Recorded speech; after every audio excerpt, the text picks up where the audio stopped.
반갑습니다, 여러분.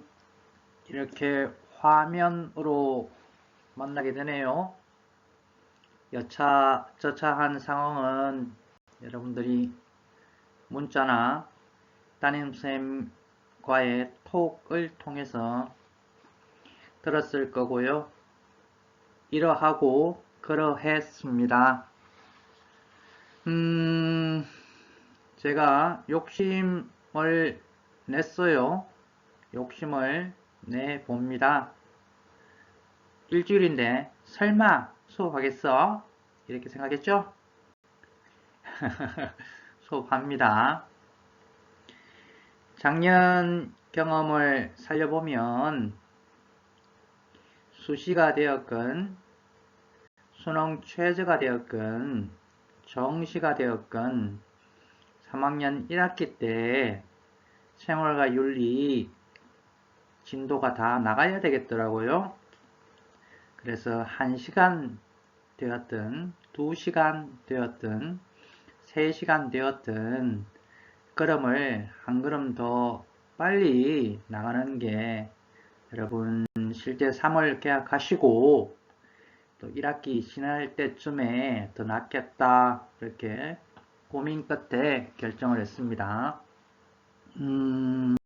그리고 여러분들 하나 더 괴롭히려고요. 이 수업 내용을 3월달 학교를 오게 되면 다시 수업을 하느냐? 안 합니다. 안 하기로 했어요.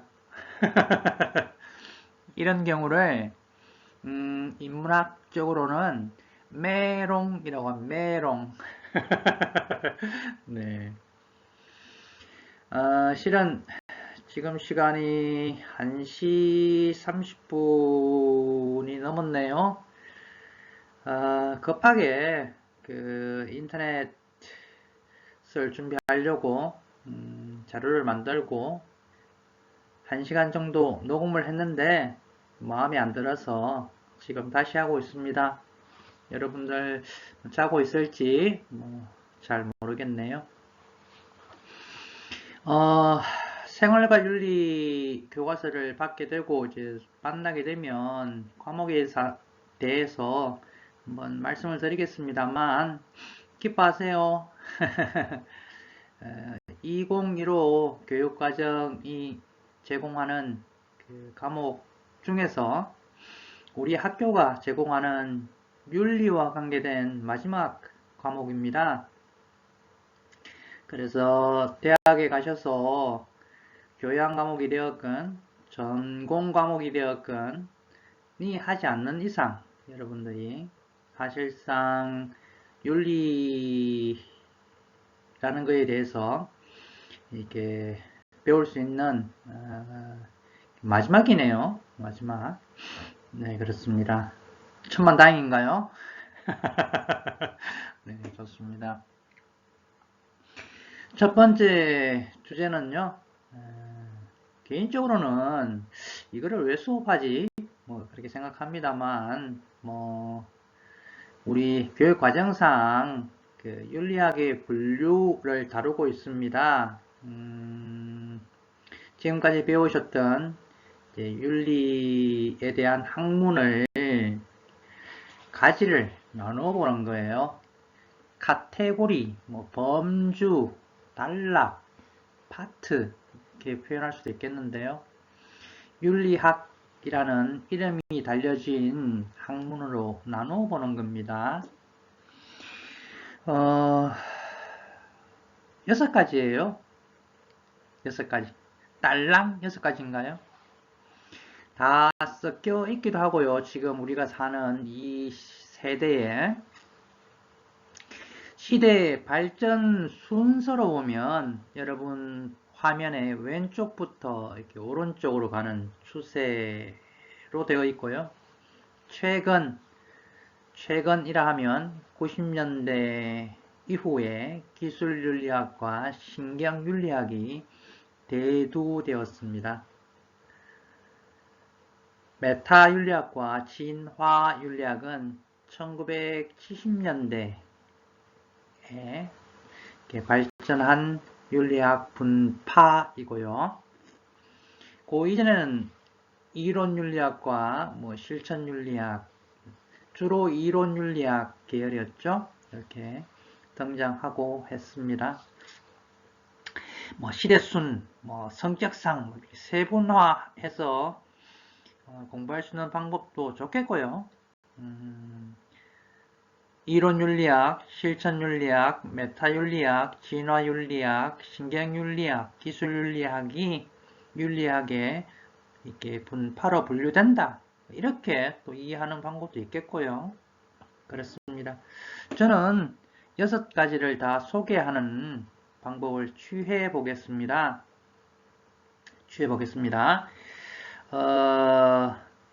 결국 6가지를 소개한다고 하면 6가지를 어떻게 여러분들이 기억하고 이해하고 분류하고 이게 이거구나라고 분석하겠구나 해야 할까를 미리 짐작하거나 방법을 가지고 들어가면 좋겠죠, 그죠? 네. 목적입니다. 각각 학문에서 추구하는 목적에서 차이가 두드러져요. 특히나 이론윤리학과 실천윤리학이 그렇습니다. 특히나 목적에서. 그 다음 특징, 목적과 특징이 같이 연결되어 있는 구조입니다만 특징이 있어요. 크게 잘라보면 이론윤리학과 실천윤리학과 다른 메타윤리학과 진화윤리학의 특징이 있고 메타윤리학과 진화윤리학과 다른 기술윤리학과 신경윤리학의 특징이 있습니다.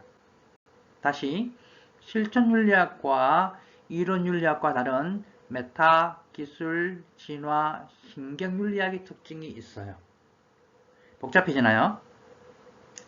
거기에서 다시 다행인 것은 이 6가지 이야기 중에 주로 수능에 출제되는 영역은 이론윤리학과 실천윤리학, 메타윤리학, 진화윤리학 이 4가지입니다. 작년 11월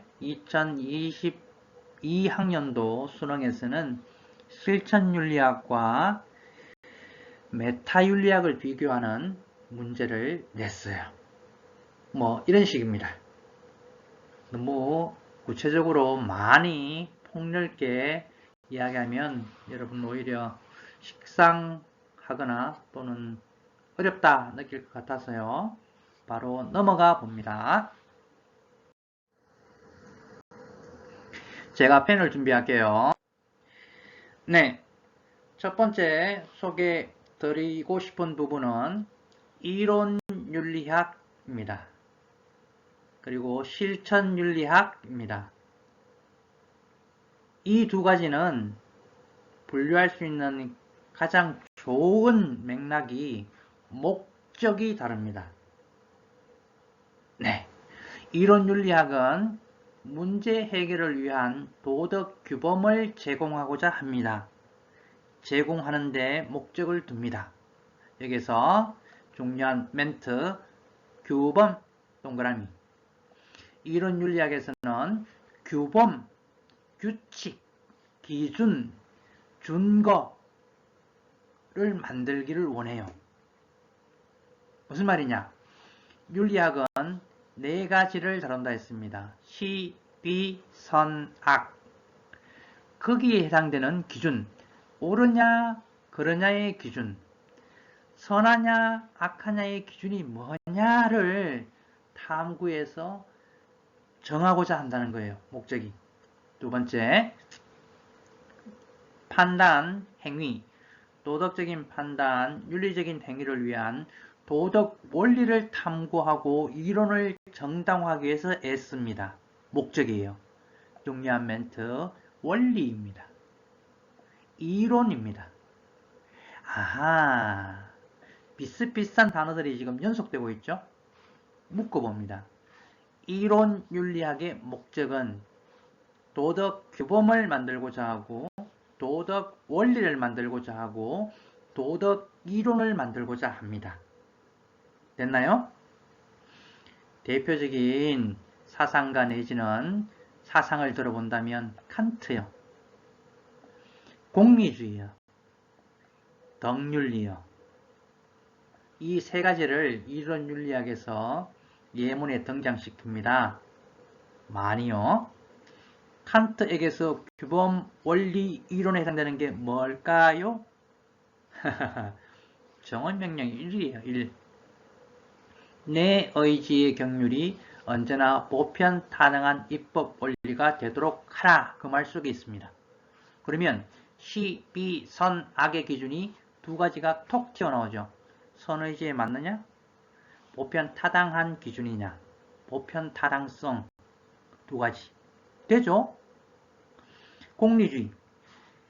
쾌락의 양이 되었건 질이 되었건 벤담과 밀 최대 다수의 최대한의 쾌락만 양산할 수 있다면 시비를 가르는 기준, 선악을 가르는 기준이 될 수 있다고 보죠. 그죠? 오케이? 오케이. 덕윤리는 아리스토텔레스의 중용의 덕을 계승한다 했어요. 지적인, 실천적인 덕. 그것이 하나의 인격으로, 품격으로, 성품으로, 품성으로 자리 잡았을 때 시비선악의 기준이 생긴다.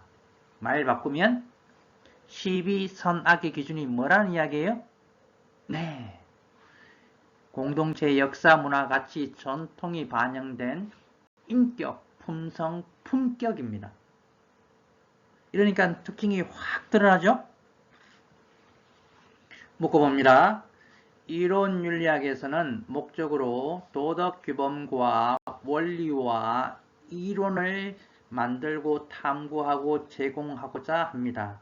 그렇게 해서 시비선악의 윤리학의 문제 상황 또는 사실들에 대해서 가치를 평가하고 옳다 그르다 등등을 할 수 있는 기준을 만들어준다는 거죠. 그거를 하고자 하는데 목적이 있다는 겁니다. 대표적으로 칸트와 공리주의와 덕윤리를 들 수가 있습니다. 그런 것 같은가요, 지금? 네, 좋습니다. 반면 실천윤리학은 이론윤리학이 정립하고 제공한 바탕으로 이 말이겠죠. 중요합니다. 한 도덕이론과 규범을 적용해 어디에 무게중심을 더 두냐면 현실적인 문제 해결에 중심을 둡니다. 이론, 원리, 규범 좋다는 거죠. 정리됐다면 그 다음은 현실적으로 갈등 관계가 생겼을 때, 모순 관계가 생겼을 때 그걸 해결하는 게 더 중요하다고 보는 입장입니다. 두 가지를 함께 기억해 주세요.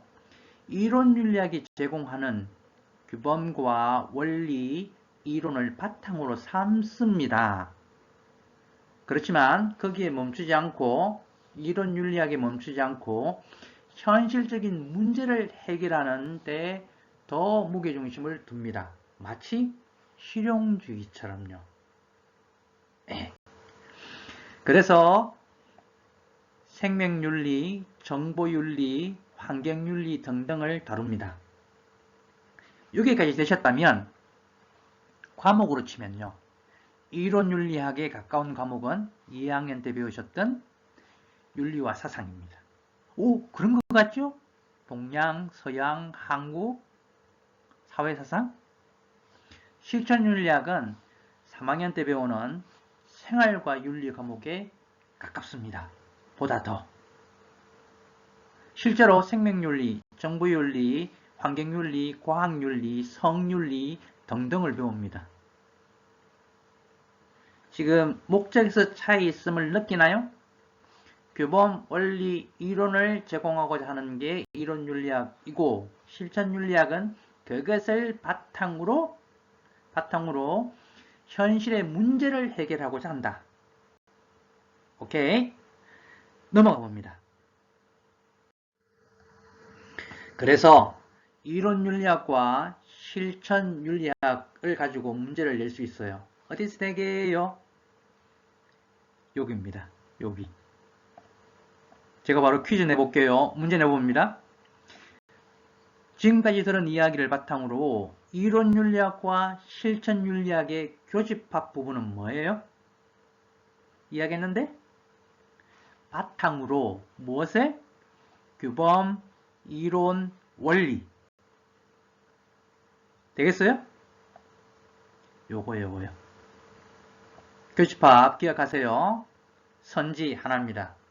문제 하나 낼 수 있어요. 두 번째 문제는 어떻게 내겠어요? 이론 윤리학과 실천 윤리학의 목적상의 차이. 상대적으로 이야기해 봅니다. 이론 윤리학이라는 말 속에도 의미가 있습니다만 도덕, 원리, 규범, 이론을 만들고자 하는 목적이 상대적으로 더 중요합니다. 이론 윤리학에서는. 실천 윤리학에서는 상대적으로 뭐도 중요해요? 바탕으로, 교집합을 바탕으로, 이론 윤리학을 바탕으로 현실적인 문제 해결을 하고자 한다는 겁니다. 윤리와 사상이라는 교과목의 특징과 생활과 윤리라는 교과목의 특징이기도 해요. 오케이? 두 문제를 낼 수 있습니다. 넘어가 봅니다. 자, 이제 메타 윤리학 부분입니다. 이 메타라는 말이 어떻게 번역되냐면 이거 알면 사실은 다 아는 건데 분석으로 번역이 됩니다. 메타라는 말이 분석한다는 말이에요. 의미가. 그래서 메타 윤리학을 분석 윤리학이라고 하기도 합니다. 이름이 그렇게 불려지기도 해요. 똑같은 말이니까요. 그러면 무엇을 분석하고자 하는가? 목적입니다. 분석 윤리학이라 했으니 뭔가를 분석하고자 할 거 아니에요. 뭐를 분석하고자 하느냐? 이겁니다. 시비선악에 대한, 말 바꾸면 윤리에 있어서의 말이겠죠. 언어를 분석합니다. 윤리적인 표현에 있는 언어를 분석합니다. 언어, 말. 그게 논리적으로 어떤 의미인지를 분석하는 거예요. 분석. 그 다음 추론의 정당성을 분석합니다. 그러면 추론이 뭘까요? 인사 잘하는 것은 착한 행위이다. 이런 추론을 해봅시다. 인사를 잘하면 착한 것이다. 인사를 잘하는 아이는 착한 아이이다. 추론했죠? A이면 B이다는 식으로. 그게 정당하냐는 거예요. 여기서 정당하다 안 하다에 판단을 하려면 인사를 잘하는 것이라는 게 어떤 의미인지를 용어, 언어, 말을 분석해야 되겠죠? 착하다라고 했는데 착하다는 것은 무슨 의미인지 분석해야 되겠죠? 네. 그렇게 분석해서 연관성이 있다라고 판단되면 정당하다라고 하겠죠. 그렇지 않다 하면 논리적이지 못하다, 정당하지 않다라고 판단을 하겠죠. 네. 똑같은 말의 반복일 수 있습니다. 진술, 전문적인 말로는 명제라고 해요. 예를 들면 인간은 만물의 척도이다. 이 말요. 프로타고라스가 했다는 걸 알고 있죠, 그죠? 그것이 도대체 현실적으로 어떤 역할을 하고 기능을 하고 하는지를 또 분석합니다. 네. 분석합니다.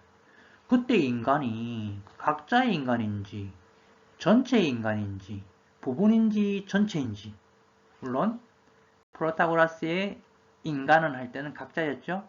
상대주의적 관점을 부각시키는 그거를 찾아내는 겁니다.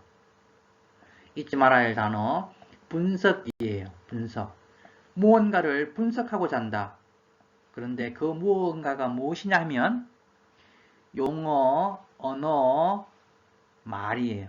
그 다음에 추론, 문장, 진술, 명제입니다. 그렇게 해서 두 번째 목적입니다. 윤리학이라는 게 도대체 성립 가능해? 학문인 거 맞아? 이렇게 물음표를 잡니다. 검토합니다. 재밌죠? 윤리학의 한 파트이면서 윤리학이 정말 학문으로서 자리 잡을 수 있는 건지 자기 검증을 하는 거예요. 독특한 면모죠, 그죠? 특징이기도 합니다. 목적이자 특징이기도 합니다. 정리합니다. 메타 윤리학은 분석 윤리학이라고도 불리기도 한다. 그러하니 분석에 구분할 수 있는 포인트가 있으리라 추측이 가능하고, 무엇을 분석하고자 하느냐면 도덕적인 언어, 시비선악의 언어, 시비선악의 추론, 문장, 진술, 명제를 분석한다. 그래서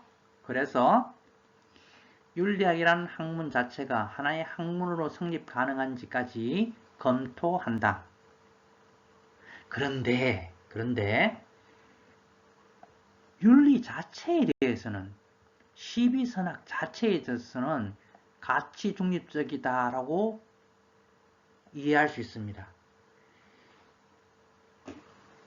그러하게 분석되나 마지막으로 쓸모없다거나 그러다거나 옳다거나 선하다거나 악하다는 그 자체에 대해서는 평가하지 않습니다.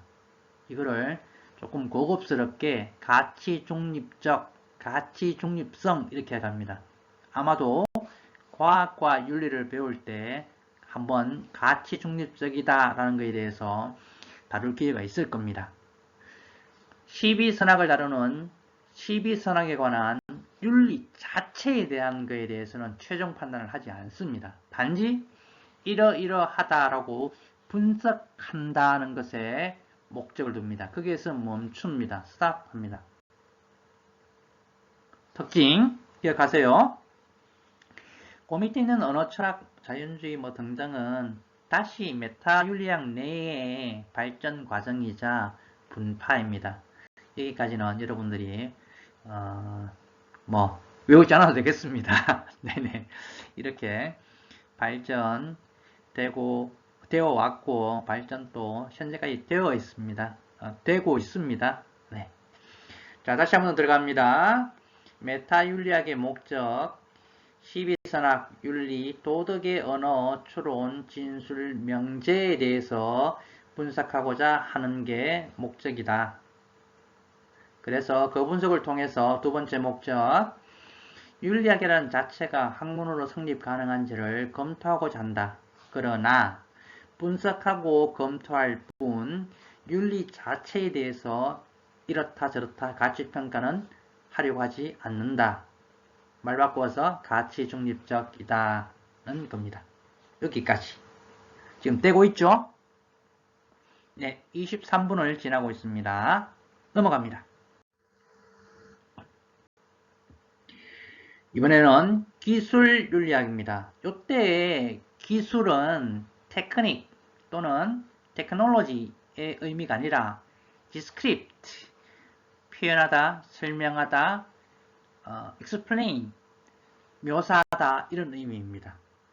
우리는 말 바꾸면 어떻게 바꿀 수 있어요? 서술한다, 설명한다 이미 나왔고요. 서술한다는 말로 바꿀 수 있어요. 설명한다. 또 아까 뭐라 그랬어요? 묘사한다, 표현한다. 여기까지 되셨다면 나왔네? 그러면 무엇에 대해서 서술하는 거지만 알면 되잖아요. 그죠? 무엇에 대해서 묘사하는 거지만 알면 되잖아요. 무엇에 대해서 표현하는 거지만 알면 되잖아요. 바로 이겁니다.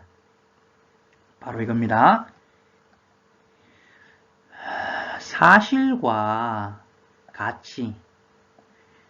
사실이라 하면 현상, 문제, 관섭, 등등이겠죠.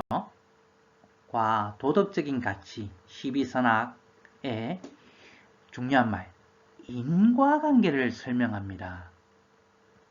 중요한 말, 인과관계예요. 설명이란 말은 나왔고요.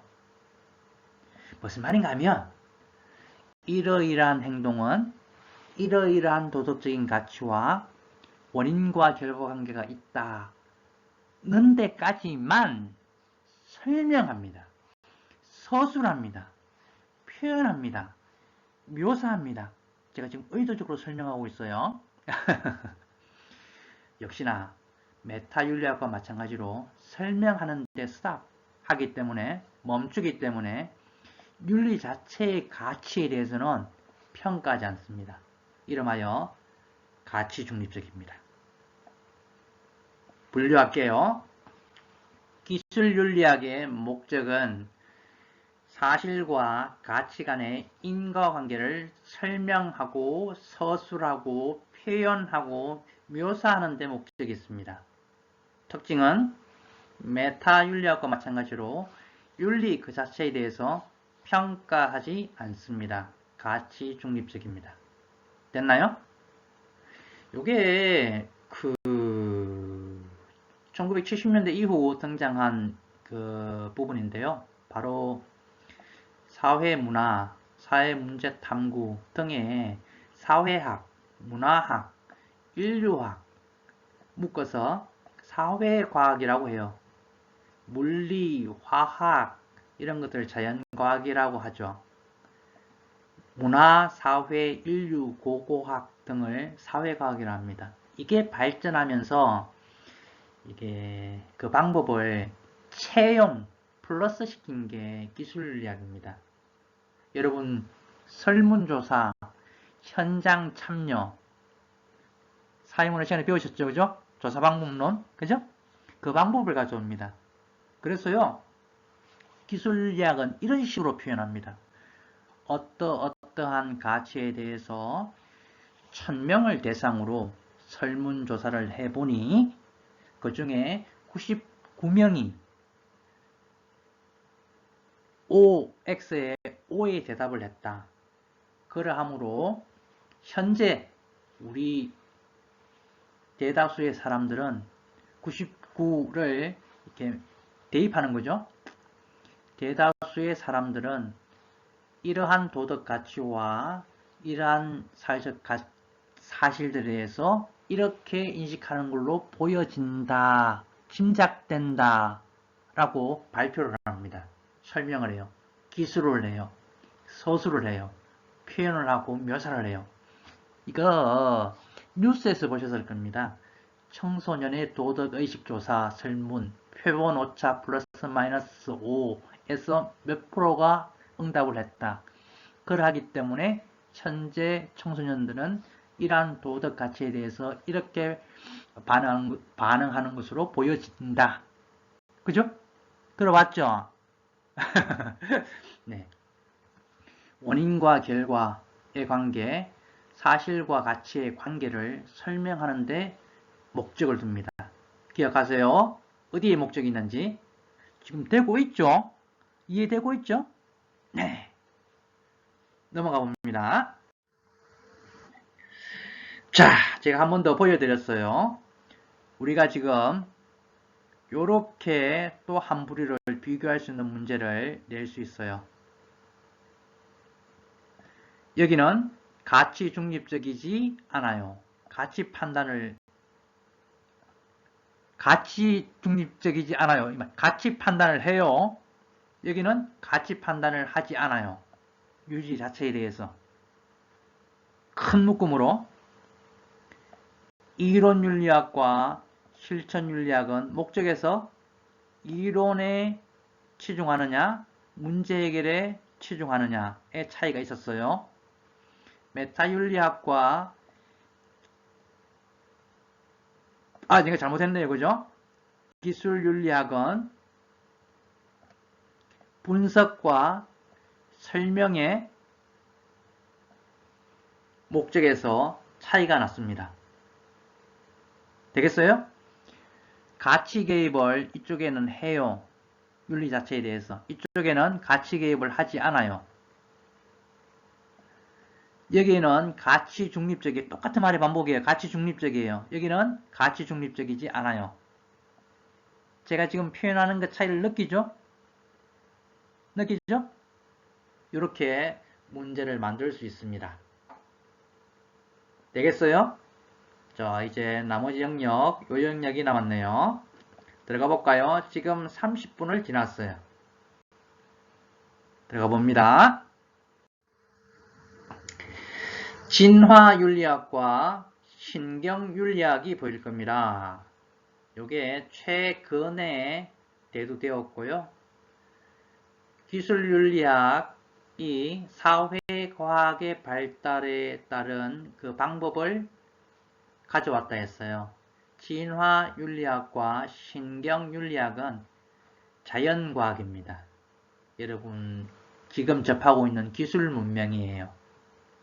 여기까지 하고 진화윤리학과 신경윤리학은 목적이 아니라 특징으로 윤리에 대한 관점의 특징으로 구분해 주세요. 특징으로 바로 콕 찍어 들어가면 진화윤리학이라는 말 앞에 있습니다만 우리나라 사람들이 번역을 너무 잘했죠. 진화론, 다윈의 진화론 기억나나요? 들어본 적 있죠? 네. 의 영향을 받아서 나온 이야기입니다. 여기에서 이야기는 윤리는 이데아라든지 사단이라든지 선의지라든지 하는 선천적인 그런 존재가 아니라 윤리는 후천적이다. 사람이 자연 환경에 적응하기 위해서 후천적으로 개발된 습득된 그 결과일 뿐이다 라고 이야기합니다. 진화론적이죠. 그죠? 여기서 캐치해내야 됩니다. 윤리를 이론윤리학, 실천윤리학 쪽에서는 일정한 존재로 말 바꾸면 선천적인 뭔가 있을 거야. 이성적이든 감성적이든 이데아적이든 사단적이든 그죠? 라고 가정을 하는 반면에 진화윤리학은 후천적이다라고 보는 거예요. 본래 있는 게 아니라는 겁니다. 네. 그러니 당연히 윤리 자체에 대해서 가치를 부여하지 않겠죠. 가치 중립적이겠죠. 그죠? 평가를 후천적이니 경험에 따라서 개인에 따라서 상대적으로 다 다를 수밖에 없잖아요. 그런데 어떤 공통의 규범, 원리, 이론을 뽑아낼 수 있겠어요? 공통적인 평가를 할 수 있겠어요? 없겠죠. 네. 네. 특징입니다. 이 말을 딱 꼬집어서 익혀도 좋아요. 윤리는 자연 선택, 환경 적응의 산물일 뿐이다 라고 보는 관점. 진화의 산물이다 라고 본다는 거죠. 진화윤리학입니다. 됐어요? 오케이. 신경윤리학은 신경이라는 말을 요 말로 바꿔보세요. 뇌. 뇌. 뇌. 뭐 척추도 신경입니다만 윤리라는 것은 뇌의 반응의 한 형태다라는 거예요. 이 말은 무슨 말이에요? 진화윤리학에서처럼 윤리가 고정적인 어떤 그런 존재나 대상이 아니라 뇌의 반응에 따라서 얼마든지 달라질 수 있고 얼마든지 다른 색깔이 될 수 있고 얼마든지 다른 모양이 될 수 있는 후천적이라는 겁니다. 네. 그러면 캐치! 진화윤리학과 신경윤리학의 공통 특징이 하나 나오죠. 윤리는 선천적이 아니라 후천적이다라고 보는 관점인 거예요. 네. 인간의 도덕관에는 어떤 신경과학적인 말 되게 어렵네요. 뇌의 반응이 발휘되고 있는지 의문시합니다. 궁금해합니다. 그리고 윤리적인 판단 행위는 특정한 뇌 부위, 전두엽에 주목을 한다는 앞에 있는 이마 쪽에 있는 그 뇌 부분 작용 결과이다라고 봅니다. 줄여서 뇌의 반응의 결과라는 거예요. 그러니 똑같이 윤리 자체에 대해서는 가치 중립적입니다. 됐나요? 됐나요? 네. 신경윤리학에 대한 제가 예를 하나 드릴게요. 요 신경윤리학에 대해서 이렇게 이런 관점이 제기된 계기가 있었어요. 어느 그게 자연과학자로 해야 될지 사회과학자로 해야 될지 모르겠는데요. 어떤 뭐 학자라고 합시다. 일본에서 공사장에서 일하던 이름은 제가 까먹었어요. 그 인부가 사고를 당합니다. 어떤 사고를 당하는가 하면 우리 뭐 막노동 상황 한번 상상해 보세요. 머리 위에서 철근이 떨어져서 이렇게 철근이 어떻게 하다 떨어져가지고 뇌를 이렇게 통과해요. 이렇게 관통했어요. 그런데 살았어요, 기적적으로. 근데 재밌는 거는 뭔가 하면 재밌다. 이 학자가 깜짝 놀란 게 뭔가 하면요. 그 사고를 당하기 전과 사고를 당한 다음에 이 사람의 행동 모습이 너무 달랐어요. 극단적으로. 사고를 당하기 전에는 이 사람은 정말 윤리적이다 라고 할 수 있는 사람이었어요. 모범적이고 시간 잘 지키고 말 곱게 하고 잘하고 하여튼 착하다 그런 이미지를 가진 사람이었어요. 근데 사고를 당한 이후에 퇴원하고 나서는 말도 거칠어지고 행동도 난폭해지고 지각하고 조퇴하고 결석하고 막 이런 일이 잦은 거예요. 이 사람을 보고 그 학자가 반짝 아이디어를 냈습니다. 착하다, 악하다, 옳다, 그러다의 윤리 이게 뇌 반응이지 않을까? 네, 그럴만하죠, 그죠? 네. 그렇게 탄생되었습니다. 물론 뭐 그 하나의 단독 사례로 이렇게 되어는 아니겠지만 대표적인 사례예요. 이게 응용되고 있어요, 요즘. 뭐 생로병사의 비밀? 뭐 여러분들 프로그램 TV 이렇게 보면 왜 착한 생각을 할 때, 건전한 생각을 할 때, 긍정적인 생각을 할 때 MRI 사진을 보면 파랗고 빨갛고 크기도 달라지고 색깔 달라지는 그 장면 TV에 나오는 거 봤어요? 화면으로? 네, 그겁니다. 그거. 지금 그렇게 응용되고 있어요. 사람의 감정이 영상으로 뇌의 반응으로 확인되는 거예요. 네. 그런 시각이에요. 네. 윤리는 뇌 신경, 뇌의 반응의 결과이지 윤리라는 그 자체가 마치 이론 윤리학처럼 실천 윤리학처럼 그런 게 아니다라고 보는 관점. 선천후천, 결과 산물 한번 생각해 보세요. 그러면 이렇게 차이점이 보이죠, 그죠? 네. 진화윤리학과 신경윤리학은 윤리를 바라보는 크게 윤리학을 바라보는 독특한 관점의 특성, 차이가 진화윤리학과 신경윤리학을 구분할 수 있는 기준으로 이렇게 보여집니다. 네, 넘어갑니다. 네. 처음에 나왔던 모습들을 제가 반복적으로 보여드리고 있어요. 요번엔 요걸 했습니다. 윤리는 아니죠. 지금 동그라미가 잘못 그려지고 있죠? X 네. 요렇게 지금 했어요. 요렇게 했습니다. 네. 윤리는 선천적이 아니라 후천적인 진화의 산물이다. 윤리는 선천적이 아니라 뇌 신경학적인 반응의 결과이다. 라고 보는 입장이 특징이었습니다. 특징. 네. 그러면 여러분이 지금 이렇게 덩치로 묶었을 때 보이나요? 뭔가가 윤곽이 좀 잡히나요? 윤곽이? 잡혀요? 바로 배운 것 비교를 해볼까요? 진화 신경윤리학과 이론 실천윤리학의 큰 특징의 차이점이 어떤 게 감이 오나요? 네.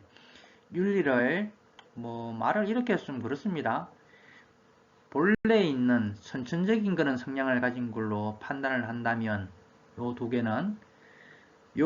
개는 진화와 신경은 호전적인 경험적인 그런 산물로 본다는 차이점이 생기죠. 그죠?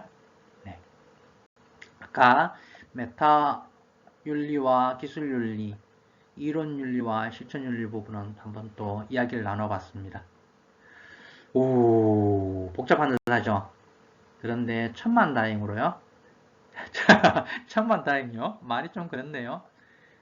이론 윤리학, 실천 윤리학, 메타 윤리학, 기술 윤리학, 이 네 가지 부분에서 지금 수능이, 학평이, 모의고사가 기출되고 있습니다.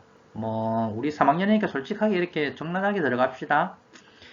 이론 윤리학, 실천 윤리학, 메타 윤리학, 기술 윤리학의 특징과 목적은 꼭 기억해 주세요. 네 가지는요. 네 가지. 그리고 진화 윤리학과 신경 윤리학 부분은 참조를 해주시면 좋겠습니다. 아직은 뭐 기출 사례가 없어서 제가 그렇게 말하는 게 지금 현재 상황에서 적절하리라고 봅니다. 네. 네. 지금 이해되고 있죠? 네. 자, 지금 시간이 41분입니다. 우리 50분 수업으로 진행될 텐데요. 제가 이러저러한 뭐 말들을 좀 떼고 바로 집중할 수 있게 내용으로 들어왔습니다. 요게 작년 11월 2022학년도 수능 1번입니다. 요 윤리학의 분류가 수능 학평 모의에 1번 문제로 출제됩니다. 네. 한번 풀어볼까요? 기억에 들어갈 진술로 가장 적절한 것은 이런 형태의 문제가 유행하고 있습니다. 요즘 최신 유행하고 있습니다. 나는 윤리학이 도덕 문제를 어떻게 해결할 것인가? 멘트 나왔죠? 문제 해결입니다. 6개 중에 또는 4개 중에 여러분이 지금 골라낼 수 있어야 돼요. 탐구하는 학문이라고 생각한다. 나는 즉 윤리학은 과학기술의 발달과 사회문화적 변화로 발생하는 실질적인 도덕 문제의 해결 또 나왔습니다. 문제 해결을 궁극적으로 목적으로 삼아야 한다고 생각한다. 그러면 나는 이론, 실천, 메타, 분석, 진화, 신경, 윤리학자 중에 어느 학자? 예, 굿. 실천윤리학자인 나는 실천윤리학자. 그런데 일부 윤리학자들은 다른 학자는 윤리학에서 사용되는 도덕적인 언어의 의미를 나왔네요.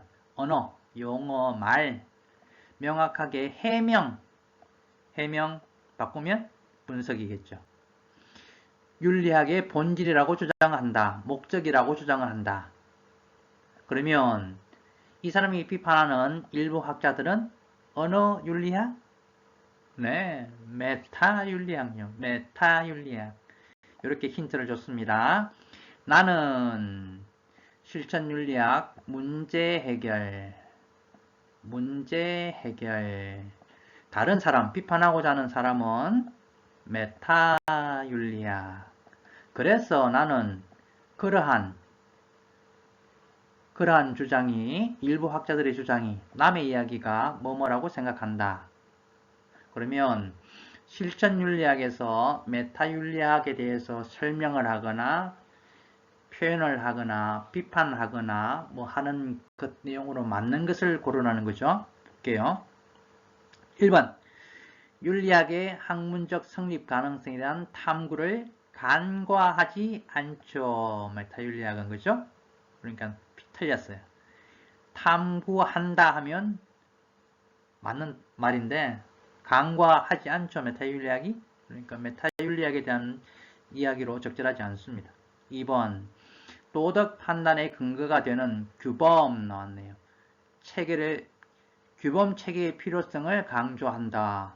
규범. 이건 이론윤리학이죠. 아무 해당 사항이 없어요. 다음, 현실의 도덕 문제에 윤리 이론을 응용해야 함을 간과한다. 네, 맞죠. 간과하지 않는, 응용해야 한다고 하는 입장이 자기 입장인 거예요. 내 입장을 당신은 지지하지 않는다. 당신에게는 없다라고, 빠져있다라고 비판할 수 있겠죠, 그죠? 예. 4번, 도덕 현상에 대한 객관적인 서술 나왔네요. 인과관계 설명 나왔네요. 기술이야기죠? 여기하고는 전혀 해당 사항이 없어요. 그죠? 5번, 도덕 추론의 논리적인 분석 나왔네요. 추론, 분석, 메타윤리학이죠. 2. 윤리학의 핵심 과제임을 간과한다.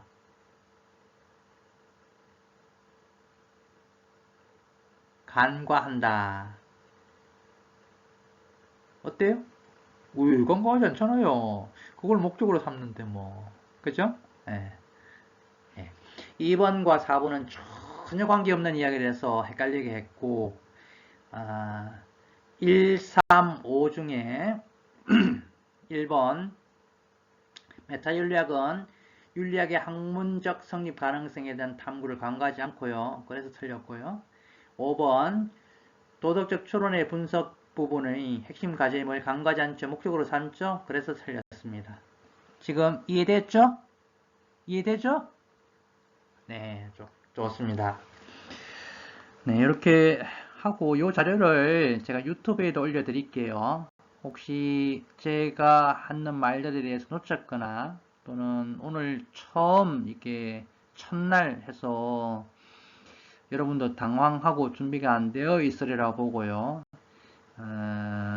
그래서 수업에 빠지는 상황이 되시는 분들은 주저하지 말고 괜찮으니까 유튜브 검색을 하셔서 한번 보시면 좋겠고, 검색은 그 서만억 이렇게 제 이름으로 검색하시면 이렇게 보이실 겁니다. 예, 그렇게 보이는 장면을 여러분 들어줬으면 좋겠습니다. 네네. 오늘 처음 이렇게 해보는데 급작스럽게 결정된 원격 수업 뭐 다소 부족하더라도 또 해보죠, 그죠? 네, 알겠습니다.